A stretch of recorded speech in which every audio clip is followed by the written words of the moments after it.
boa noite a todos. Boa noite. Que a paz e a luz do nosso Mestre Jesus possa nos envolver nessa noite. O que é essa tal de afinidade vibratória? A gente ouve falar muito isso dentro da doutrina espírita e às vezes a gente se pergunta, será que realmente a gente compreende essa questão dessa afinidade? Não somente na questão das palestras, no nosso dia a dia, como que isso age, quais são as consequências, né? Com certeza o tempo é curto para nós conseguir esmiuçar, então nós vamos tentar aqui em breves palavras colocar um pouco da teoria que a doutrina nos explica sobre essa questão da afinidade vibratória. Primeiro, vamos ver o que nos diz o dicionário sobre afinidade.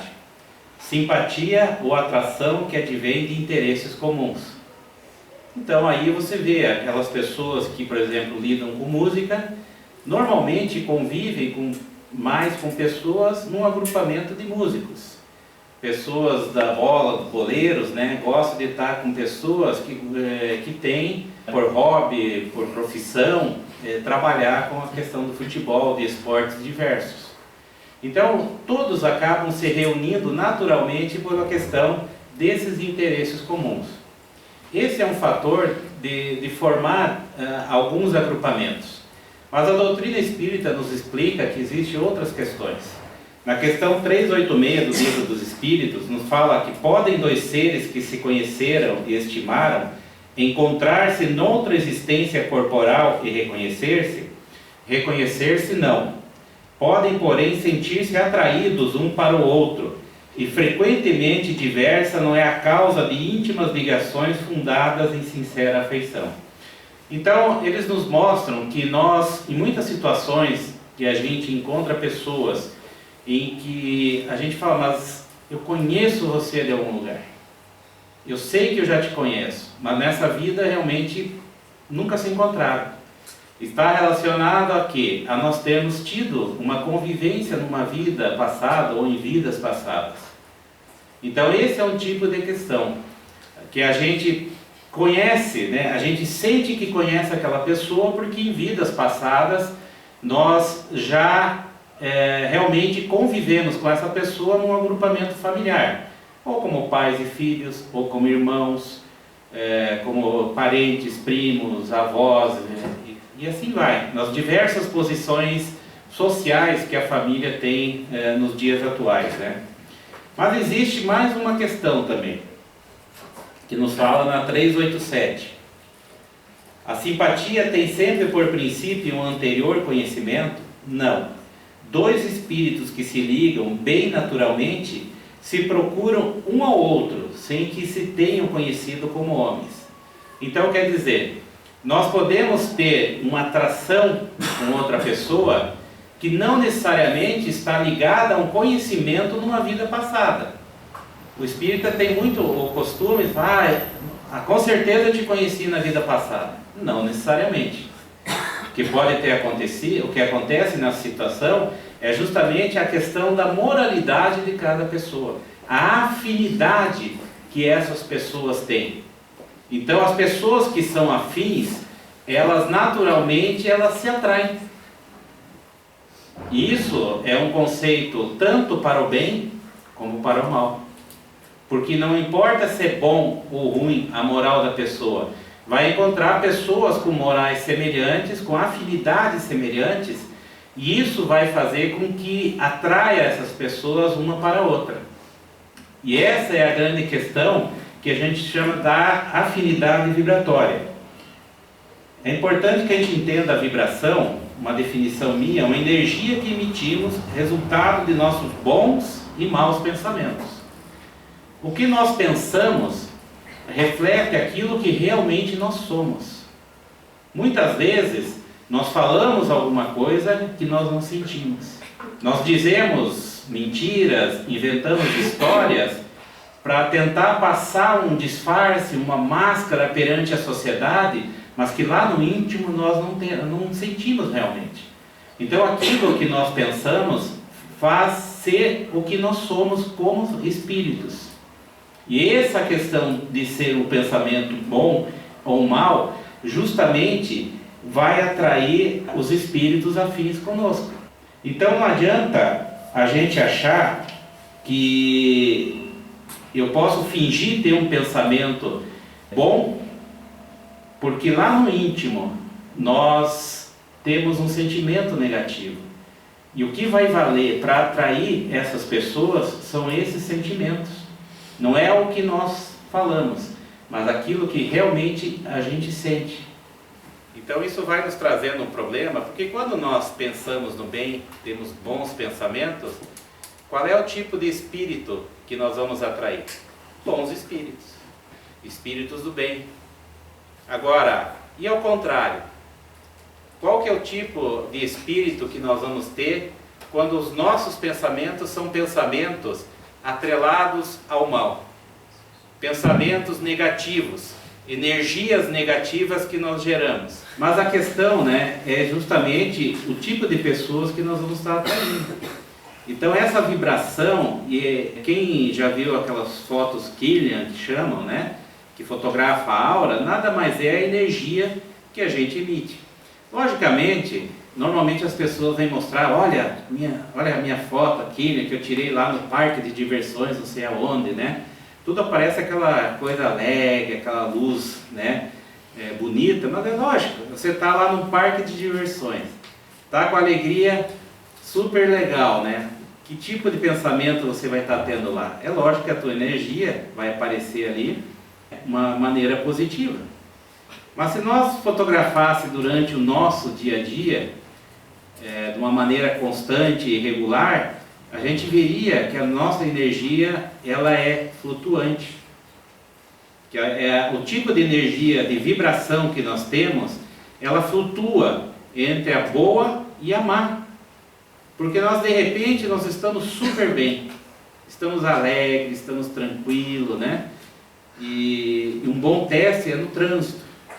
A gente sai de casa, motivado, orando a Deus, a Jesus, de repente alguém freia, alguém dá uma fechada na gente, e o que acontece, A gente já dá bom dia para a mãe da pessoa, A gente deseja que ele vá com Deus, porque ele vai precisar dirigindo desse jeito.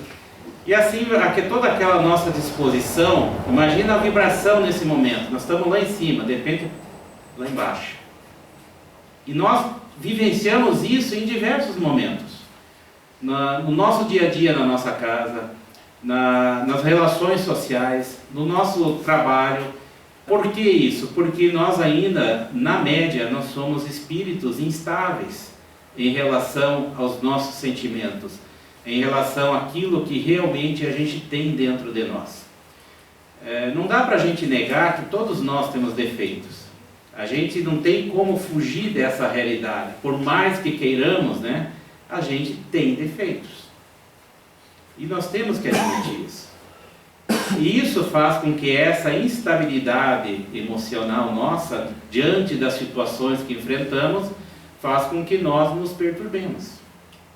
Os próprios apóstolos na época de Jesus, eles em diversas situações se perturbaram, porque eram espíritos, com toda certeza, com uma capacidade maior do que a grande maioria da população que existia naquela época, inclusive, provavelmente, nós estávamos por lá.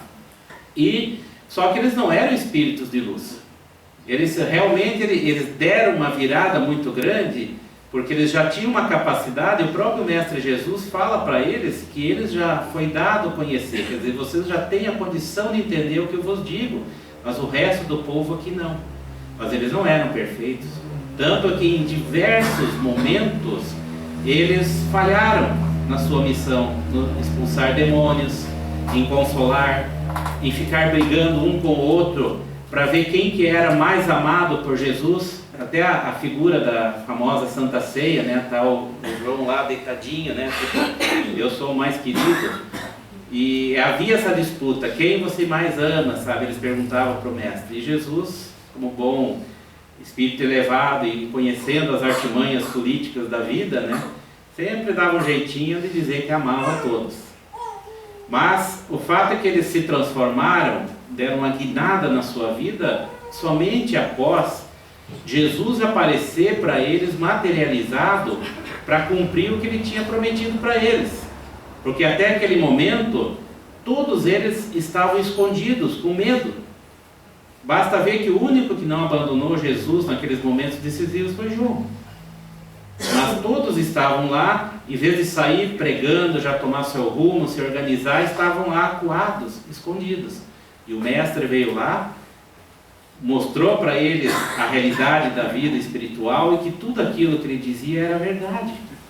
A partir daí, e isso os teólogos de todas as religiões são unânimes em admitir que a partir daí realmente surgiram os apóstolos de Jesus. Porque eles mudaram a sua vibração. Eles passaram realmente a ter fé naquilo que Jesus havia trazido para eles. Porque a questão não é crer em Jesus, gente. A questão é na mensagem dele. Não é a figura Jesus, mas a mensagem que ele trouxe. É isso que eles tinham que acreditar e ter fé. E a partir dali, então, eles se transformaram em grandes mártires, né, do cristianismo. E nós também, em determinados momentos de nossa vida, a gente tem essas oportunidades. Naqueles momentos difíceis de nossa vida, em que nós passamos, em que nós temos sempre o aprendizado para retirar de cada uma dessas situações. Esse aprendizado, ele vai fazer com que a gente consiga realmente dar um salto na nossa questão evolutiva e, consequentemente, quanto melhor nós ficarmos, melhor a nossa vibração. Agora, quando a gente se revolta, se indigna com as situações que passamos na vida, o que acontece? As nossas energias decaem, a nossa vibração decai. As pessoas que vivem constantemente revoltadas com a situação que vivencia atual, a sua vibração está sempre em baixa. Pessoas que estão sempre de mal com a vida. A pior pergunta que você pode fazer para você é perguntar para ela como você vai. Porque daí ela começa a dizer como ela está tão ruim, como ela está mal. E aquilo vai te dando vai te envolvendo. Se você não fizer uma prece rapidinho ali, ou não achar uma desculpa necessária para sair fora, aquilo vai te envolvendo. E são pessoas que no outro dia você vai encontrar, a vida vai estar da mesma maneira e da mesma maneira. E a vibração dele sempre embaixo. Mas via de regra, a nossa vibração, ela alterna esses bons e esses maus momentos. Então, ela sempre é muito oscilante, devido justamente a essa nossa pouca fé, que o mestre falou aos seus apóstolos na época. Homens de pouca fé, né? Então, nós somos assim. Agora, logicamente, não preciso nem falar da questão, o que os bons pensamentos atraem, né? Do nosso comportamento moral que a gente tem, o que ele atrai? Ele atrai os bons espíritos, as coisas boas, né, daquela convivência fraterna, daquelas energias vigorosas, né, que os nossos irmãos mais evoluídos têm. Tudo isso é a atração natural. Mas existe a questão contrária. Quando nós temos problema com nossos pensamentos negativos, nos deparamos com as obsessões. As influenciações. O que é a diferença entre uma e outra? A obsessão é a ação persistente que o espírito mal exerce sobre o indivíduo. Está no Evangelho segundo o Espiritismo, no capítulo 23. Então a diferença entre uma influenciação, que vocês vão ouvir falar muito também na casa espírita, e a obsessão, é justamente a persistência que um tem e outro não. A influenciação, o espírito passa e fala, rouba aquela carteira, né? A pessoa não dá bola, já não tem essa índole, né? Não é algo assim que ele vai... Não conseguiu, ele segue o caminho dele e a vida continua. A obsessão já é aquela história, ele fica lá, rouba essa carteira, aproveita que está distraído e fica persistente, até que ele consiga atingir os seus objetivos. Ou a pessoa começa a entrar em conflito, porque aqueles pensamentos vêm em sua mente e ele não quer fazer, mas aquele pensamento começa a fustigar, começa realmente a fazer, ele, mas eu não sou desonesto, não sou ladrão, por que eu estou com essa ideia de querer roubar? Por que eu quero ser desonesto? Então essa é a obsessão. É bastante complicado as situações que a gente vivencia. A doutrina espírita nos traz algumas diferenças. Por exemplo, a obsessão simples, né? Está no livro dos Médiuns, capítulo 23. É colocado num sentido mediúnico, mas dá para a gente traduzir para a nossa vida, para todo mundo. Na questão 238, ele fala assim: dá-se a obsessão simples quando um espírito malfazejo se impõe a um médium, se imiscui a seu malgrado nas comunicações que ele recebe, o impede de se comunicar com outros espíritos e se apresenta em lugar dos que são invocados. Então é aquele que começa a interferir na nossa vida. Mas é uma obsessão simples. Apesar da palavra ser simples, não é tão simples assim. É uma coisa complexa na realidade. Mas comparado às outras que eu vou mostrar daqui a pouco, ela é simples. Por quê? Porque há uma persistência. Isso vem da questão vibratória nossa, tem processos relacionados a inimigos nossos do passado que nós prejudicamos, que isso nos traz uma porta aberta. Nós temos que nos reconciliar com esses nossos irmãos pelo aquilo que nós fizemos a eles no passado. Se porventura nós tivermos um inimigo do passado, em algum momento nós vamos nos encontrar, porque a lei de Deus exige essa reparação. Então é uma porta que nós temos. Nós podemos ter uma vida até moralmente boa, mas ele vai nos encontrar. As pessoas muitas vezes, a maioria das pessoas que vêm à casa espírita estão com essa questão da obsessão simples. Agora, adianta a gente fazer todo o trabalho de apoio, porque a grande realidade é que não depende só da casa espírita, né? Não se tira a obsessão, né? Porque as pessoas, eu quero vir aqui porque tire de mim isso aí. Não se tira. O que se faz na casa espírita é justamente que a pessoa tomar um passe para se reenergizar, a pessoa ser esclarecida do processo que está acontecendo. Às vezes pode ser até um problema depressivo, né? Não necessariamente relacionado a uma obsessão. Agora a pessoa vem ali e recebe esse esclarecimento.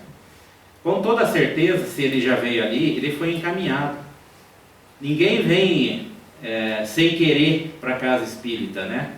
Às vezes as pessoas falam assim: eu estava passando aqui e de repente eu estava aqui na frente, me deu a vontade de entrar, né? Tá, o amigo espiritual, vamos entrar, meu irmão, vamos chegar ali você vai encontrar ajuda, porque era o momento dessa pessoa encontrar essa ajuda, né?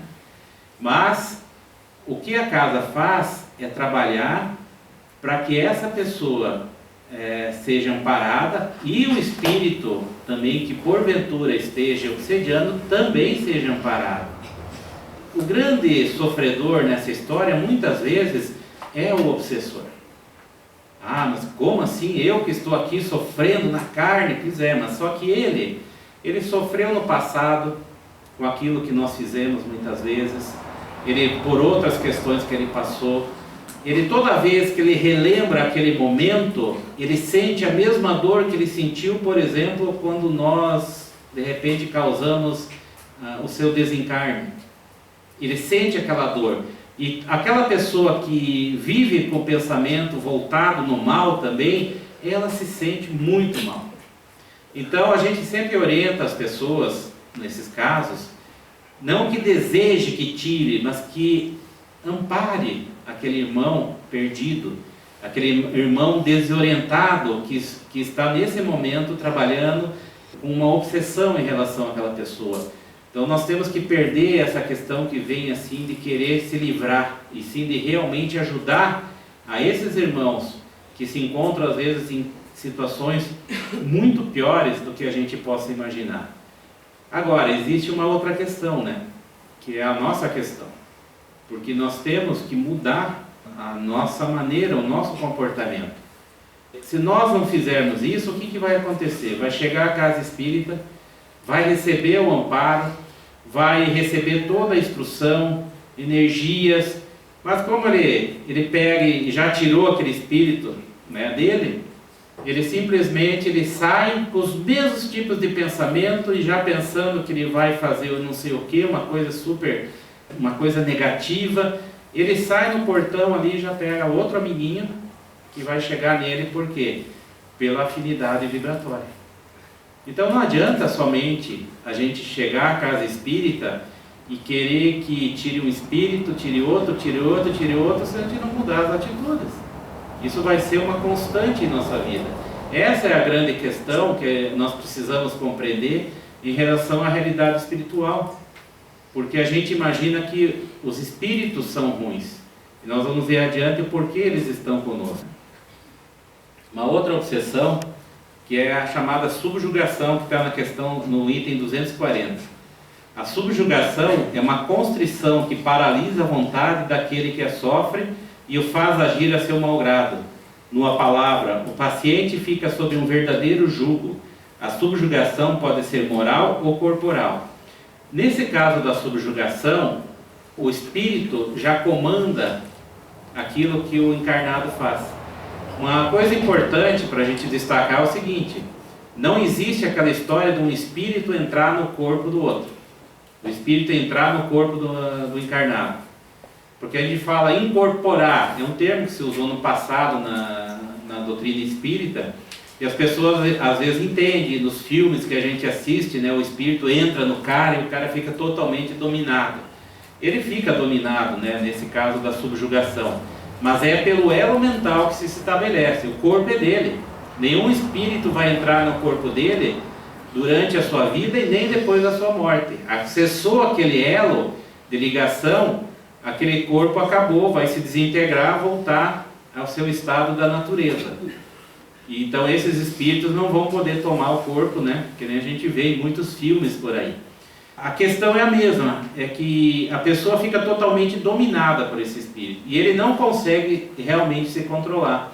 E assim, normalmente em eventos mais públicos, né? Porque o que esse espírito quer? Ele quer prejudicá-lo por um problema ou outro do passado, por ser de repente alguém que está tentando trabalhar junto na seara do Mestre Jesus, está fazendo um bom trabalho, eles procuram derrubar, né, esse trabalho de luz que é feito. Mas o fato é que a pessoa, principalmente em público, né, no meio familiar, no meio social, ele se manifesta e ele muda totalmente de atitude.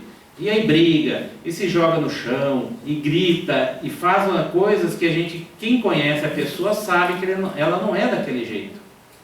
E são tratados como loucos.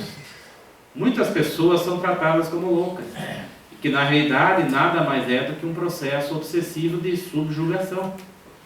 Mas ainda, apesar de ser bem mais complexa que a obsessão simples, ela não é tão complicada quanto a próxima que eu vou mostrar.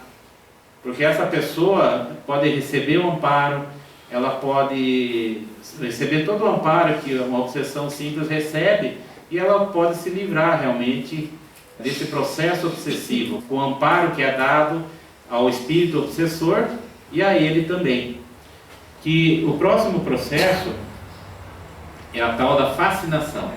Seduzido pelo espírito embusteiro, ele se ilude no tocante às qualidades daquele que o domina, e se compraz no erro em que este último lança, visto que então, longe de secundar, repele toda assistência. É o caso da fascinação, infinitamente mais rebelde do que a mais violenta subjugação.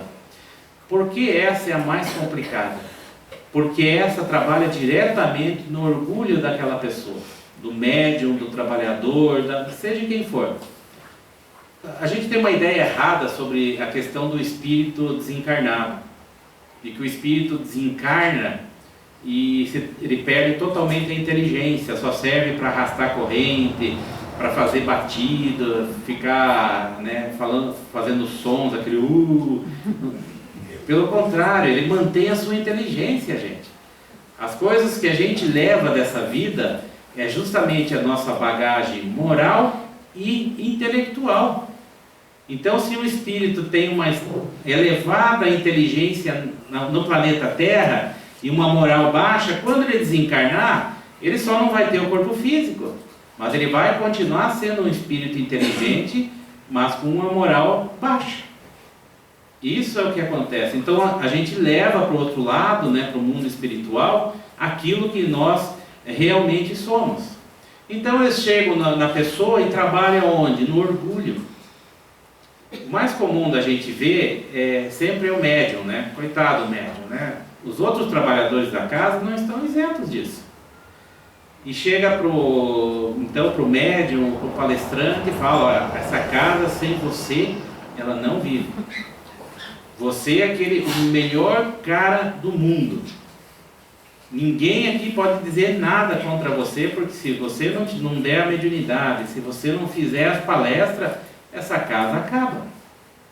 E o orgulho da pessoa, né, o que faz? Ele se infla. E ele acredita naquilo, porque não é um diálogo como nós estamos de repente conversando aqui. Aquilo vem como um pensamento, é como se ele estivesse pensando, e aquilo vai inflando o ego dele. E aí vem aquele detalhezinho. Ele chega e fala assim para ele: olha, mas fica esperto, porque tem um pessoal lá que não quer, eles se acham os bons, eles têm uma inveja tremenda de você, e eles vão tentar te desfazer, eles vão tentar fazer com que você deixe essa casa. Então fica esperto, porque está cheio de invejoso essa casa espírita.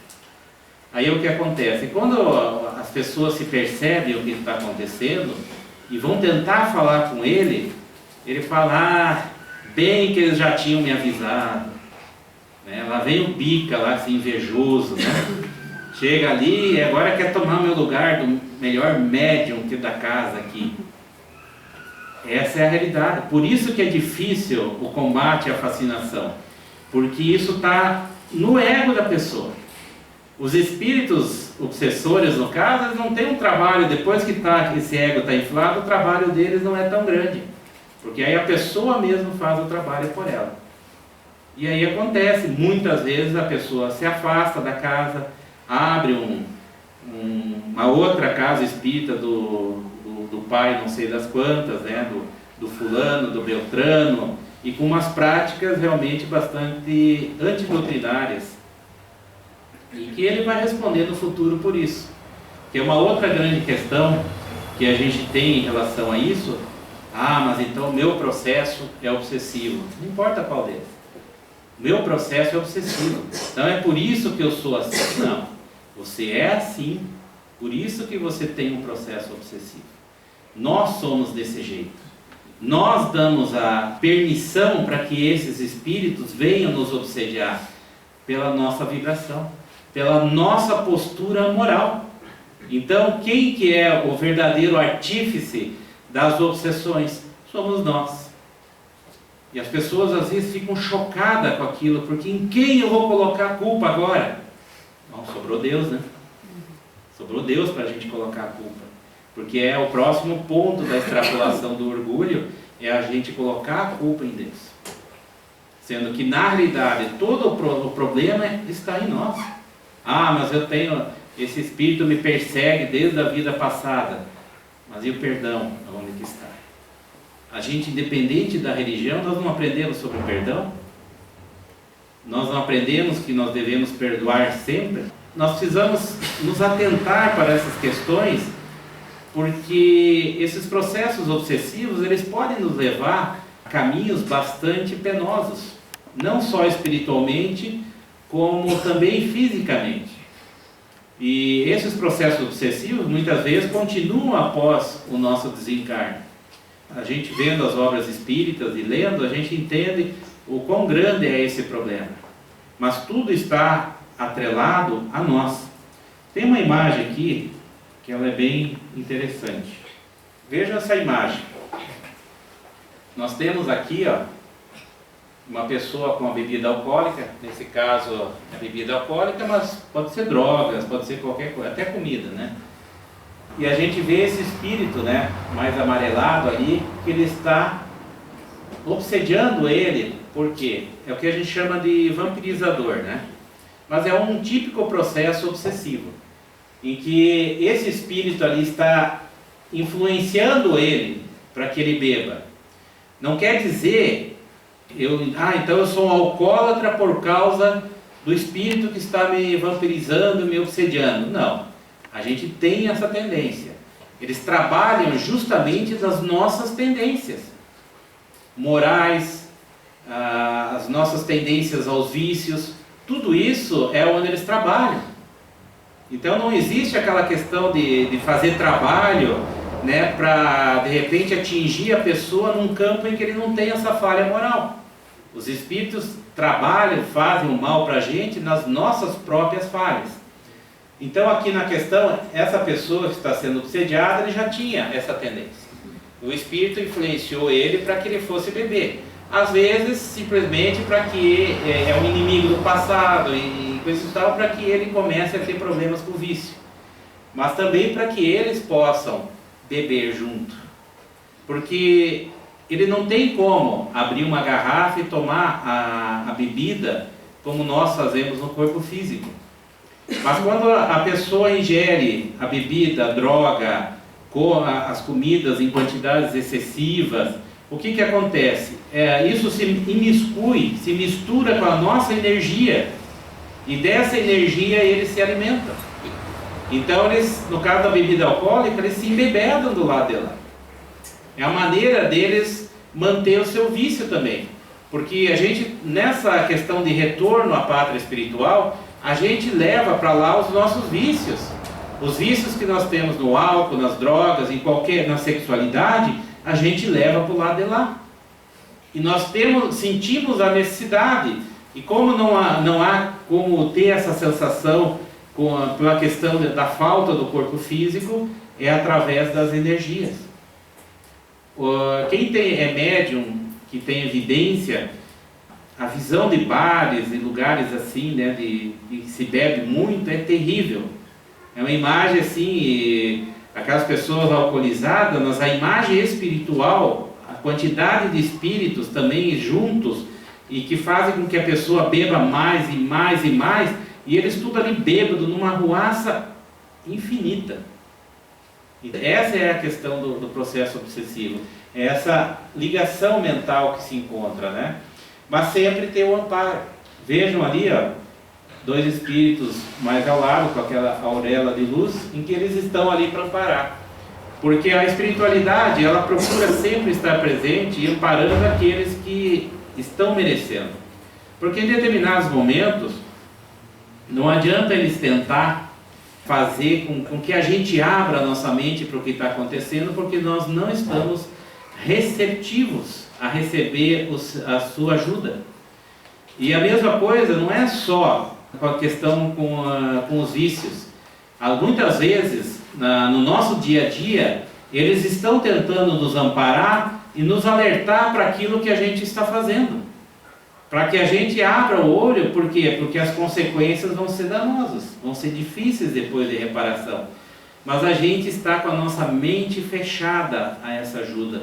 Nós estamos assim tão compelidos ao mal, a fazer o mal a alguém, a pensar mal sobre alguém, que a gente simplesmente não consegue ouvir a ajuda que Deus, né, e Jesus estão mandando através dos seus trabalhadores. Porque toda ajuda que a gente pede, a gente recebe. Só que será que a gente consegue ouvir? Será que nós estamos predispostos a receber essa ajuda? Essa é uma grande dificuldade que se tem. Porque muitas vezes a gente pede por ajuda, a gente quer que seja ajudado, só que quando essa ajuda vem, nós não estamos dispostos a ouvir. E continuamos a definhar, né, aquele rosário, pensamentos negativos em relação ao assunto, às pessoas que envolvem o nosso drama momentâneo. Então nós precisamos realmente estar receptivos para essa ajuda. Por isso que vinha ao centro, assistir a palestra, tomar os passes. Num processo de recuperação nosso, é extremamente importante que se mantenha isso. Por quê? Porque o passe dá aquela revigorada, ele nos ajuda a que nós possamos passar uma semana, se nós não temos condições de vir mais vezes, aqui tem a chance de 2 vezes por semana, né? Mas que a gente consiga uma carga de proteção, de energias salutares, que vão naturalmente afastar esses espíritos. Agora, se a gente vem uma vez, toma o passe e não volta mais, o que vai acontecendo? É uma recarga de bateria, uma bateria que está danificada. E essas energias vão se esvaindo, e dali a pouco ela está cheia com o quê? Com aqueles pensamentos negativos, com aquela energia, e que vai novamente fazer a conexão com esses nossos irmãos, né? E a coisa é tão séria, gente, que veja o que nos fala no Livro dos Espíritos, na questão 459. Influi os espíritos em nossos pensamentos e em nossos atos muito mais do que imaginais. Influi a tal ponto que de ordinário são eles que vos dirigem. Então vejam, muitas pessoas quando começam a estudar a doutrina e têm contato com essa questão, ficam indignadas. Como que eles nos dirigem?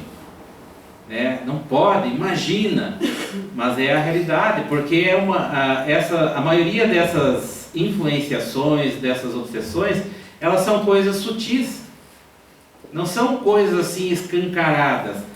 Eles vão começando aos poucos. Lembra que eu falei que eles são extremamente inteligentes, eles são extremamente ardilosos, como eram quando eram encarnados.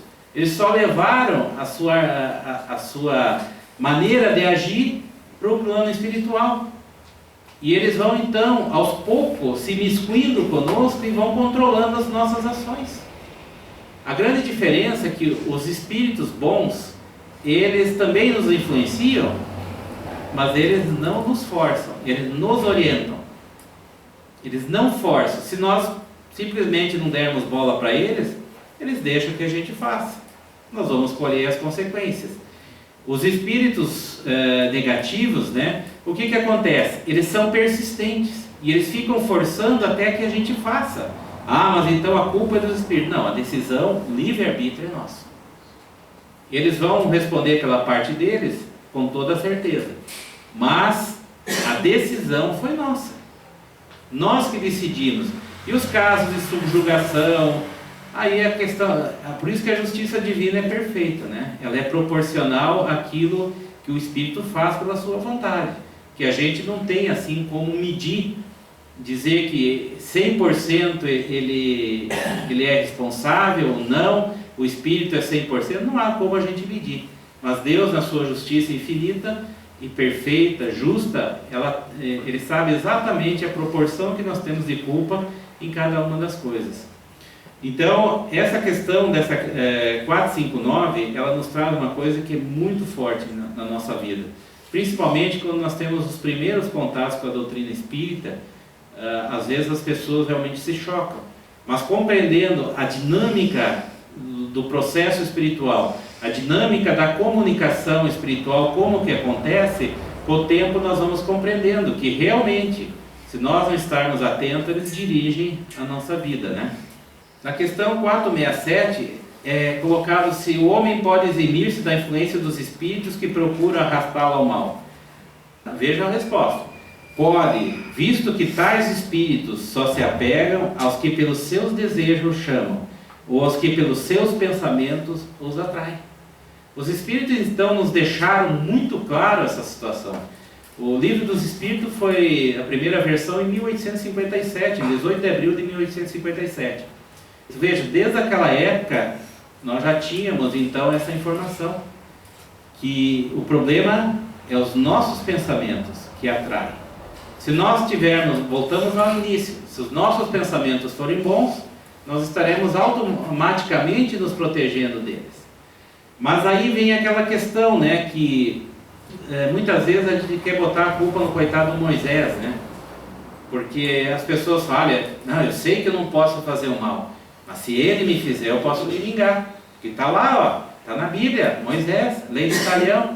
Não foi nem lei de Moisés, Talião foi um rei que aplicava, olho por olho, dente por dente, né? Que Moisés, pela dureza do povo daquela época, sempre lembrando que nós podíamos estar lá adorando o bezerro de ouro, né?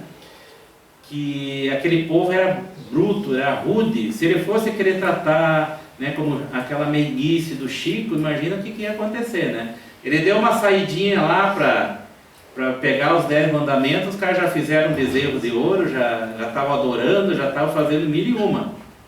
Então Moisés tinha uma questão, uma época diferente, de um povo extremamente brutalizado em termos de sentimentos. Agora hoje não dá para a gente pensar isso. Nós temos a nítida ideia de como que a gente não pode fazer o mal.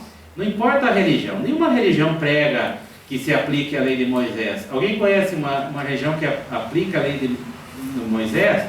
Pode ter uma ou outra aí, a gente não tem como conhecer todas, mas no fundo todas pregam o amor. E o amor se contrapõe a isso, totalmente. A vingança tem alguma coisa a ver com o amor? Não tem nada a ver. O amor, então, é uma coisa que, se é uma doutrina que prega amor, ela não pode pregar o ódio, porque a vingança nada mais é do que o ódio. Mas muitas pessoas se utilizam disso para justificar os seus atos, né? Existe nas histórias espíritas, né? Que nem aquele pessoal de assistência ao cliente sempre tem as suas historinhas. A doutrina espírita também tem, né? De pessoas, e isso é baseado em fatos reais, que chegam à casa espírita e falam assim: olha, eu sei que eu não posso fazer o mal, porque aquela pessoa lá, a minha vizinha, ela fez isso e aquilo, mas eu sei que Deus não permite que eu faça o mal. Então eu vim aqui para vocês pedir para Deus, para que Deus fulmine ela com raiva. Ela vem lá e pede para que Deus tome Ela não pode fazer o mal, mas Deus pode ir lá, pode se vingar por ela, né? Mas é esse tipo de pensamento que a gente tem no nosso dia a dia, né? Quantas pessoas, e vocês podem achar que se vocês parar para pensar, vocês já encontraram pessoas com esse tipo de pensamento. Ah, mas eu não vou fazer nada com ele, mas se ele fizer alguma coisa comigo, se prepara. Se prepara, porque aí o caldo vai entornar. Eu acho muito interessante um ditado que às vezes a gente vê nos carros, né? A minha educação depende da sua. Se a pessoa depende da educação dos outros, quer dizer que ele não tem educação. Porque ou você tem uma educação, ou você não tem. Se você depende do que o outro faz, quer dizer que você não tem educação nenhuma. Então o cara quis dar uma de culto, e é mais grosso que dedão destroncado, que nem fala no Rio Grande, né? Então a pessoa quis aparecer, né? Mas no fundo, ele está sendo mais ignorante do que as pessoas que ele julga serem ignorantes. Então esse tipo nosso de pensamento são desculpas. São coisas que a gente coloca nas nossas ideias, no nosso pensamento, para justificar os nossos atos. E isso faz que realmente tenhamos esse tipo de sintonia. E aí não adianta a gente dizer: ah, mas eu fui naquela casa espírita, mas aquela casa espírita é fraca. Porque no dia seguinte eu saí bem, mas no dia seguinte eu já estava me sentindo mal, de novo com as mesmas sensações, é lógico. Saiu de lá, né? Não saiu nem no portão, o pensamento já está: porque eu vou tomar uma cervejada, vou consumir uma droguinha, porque eu vou aproveitar, vou detonar meu vizinho lá que está me enchendo a paciência. O que acontece? Já tem o pessoal, os amiguinhos já estão lá fora. Ah, aquele lá está na nossa vibração. Nós já voltamos com eles para casa. A questão toda é justamente na nossa transformação, né? E aí vem a prece. Ah, mas a gente recebe aqueles conselhos com boas intenções. Faça uma prece que tudo passa. Faça uma prece que tudo passa. Olha o que nos diz na questão 479, a pergunta: a prece é o meio eficiente para a cura da obsessão? Vejam a resposta: a prece é em tudo um poderoso auxílio, maravilhoso. Mas crede que não basta que alguém murmure algumas palavras para que obtenha o que deseja. Deus assiste os que obram, não os que se limitam a pedir. É, pois, indispensável que o obsidiado faça por sua parte o que se torne necessário para destruir em si mesmo a causa da atração dos maus espíritos. Então, gente, vejam bem, é indispensável que o obsidiado faça por sua parte o que se torne necessário para destruir em si mesmo a causa da atração dos espíritos. Então a questão da afinidade vibratória, ela está relacionada a gente. Não adianta a gente jogar a coisa para os espíritos. Não adianta a gente querer jogar a culpa para Deus, como se Deus tivesse nos abandonado. Jesus deixou, Ele não olha por mim, o que Deus tem contra mim? Pelo contrário, Jesus deixou muito claro o amor que Ele tinha e o amor que o nosso Pai tem por nós, sempre deixando claro que Jesus é uma coisa, Deus é outra. São pessoas diferentes, se vamos nominar como pessoas para o nosso entendimento. O fato é que Deus e Jesus não são os mesmos. Então Jesus é um espírito de luz evoluído e que é o nosso governador. Ele já existia antes da formação da terra. Lembra que ele fala: eu já era antes que o mundo fosse. A terra tem mais ou menos 6 bilhões de anos por aí. E Jesus já era um espírito evoluído, porque ele controla a formação da nossa galáxia desde aquela época. Então imagina a evolução desse espírito. Alguns falam: não, mas Jesus veio aqui para resgatar alguma coisa. Veio resgatar nós, mas no sentido de trazer o ensinamento.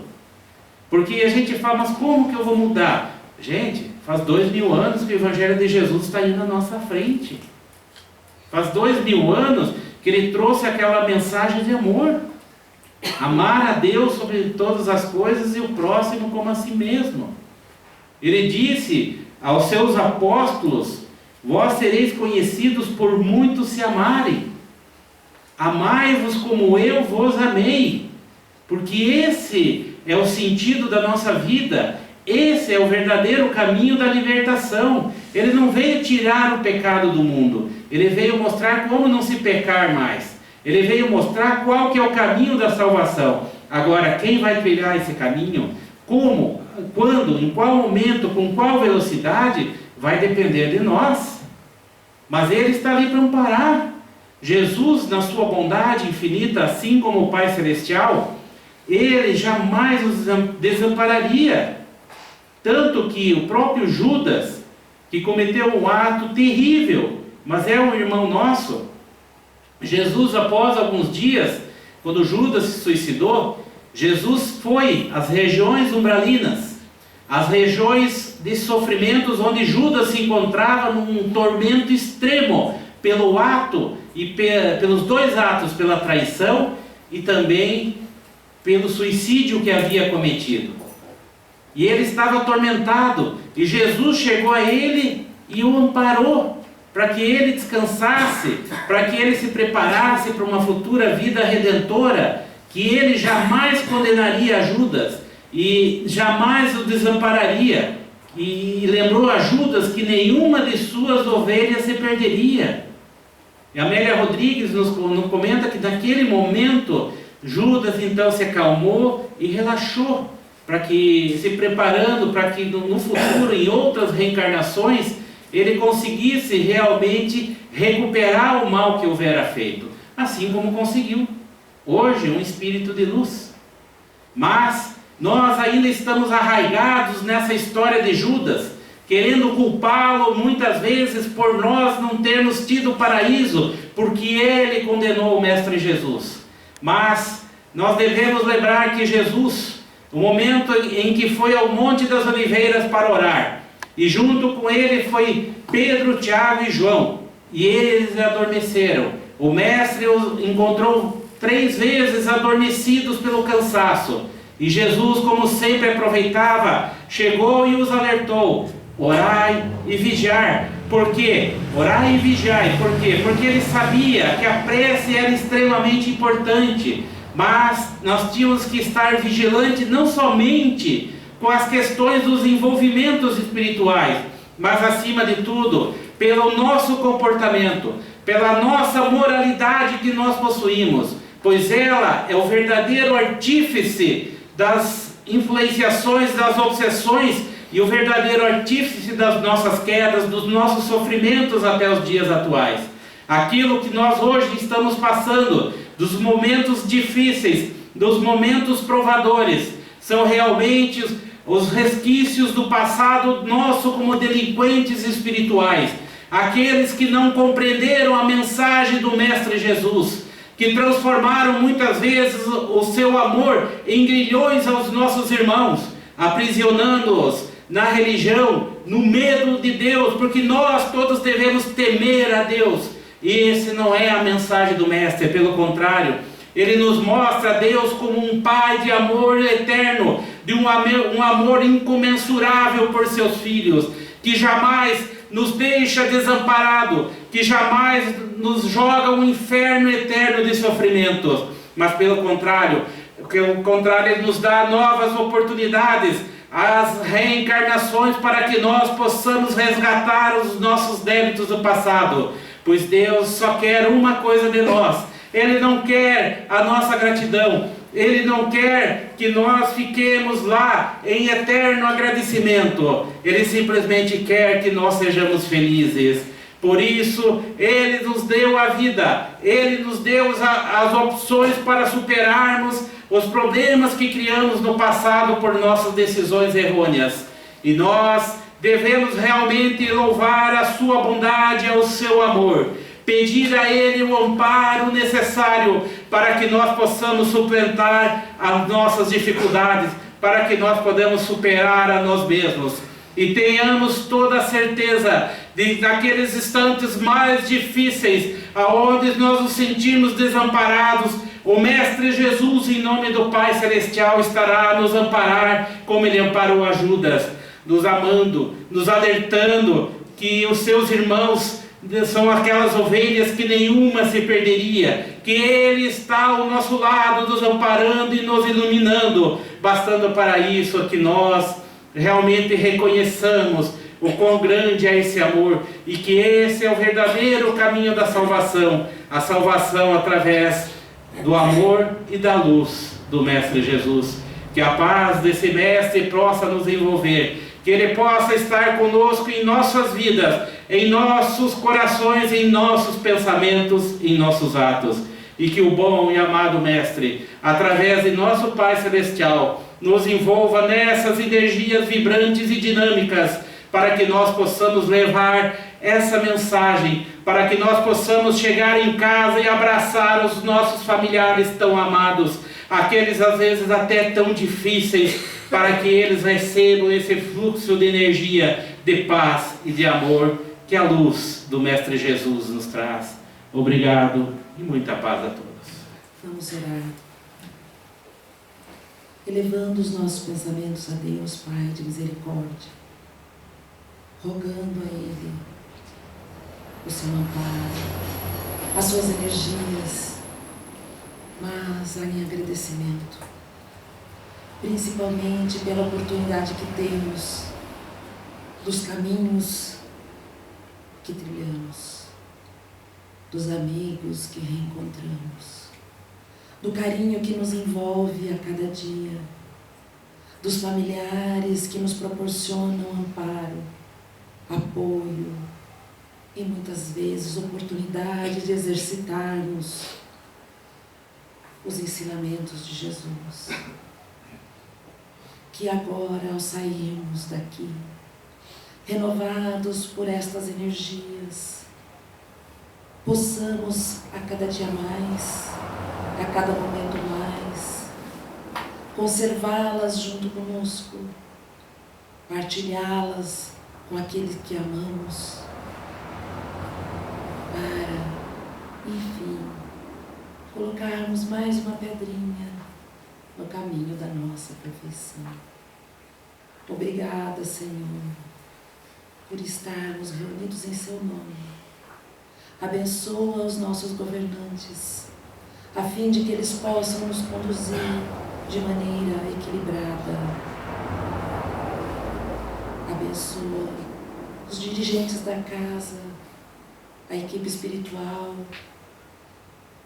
Enfim, Senhor, seja sempre conosco. Que assim seja.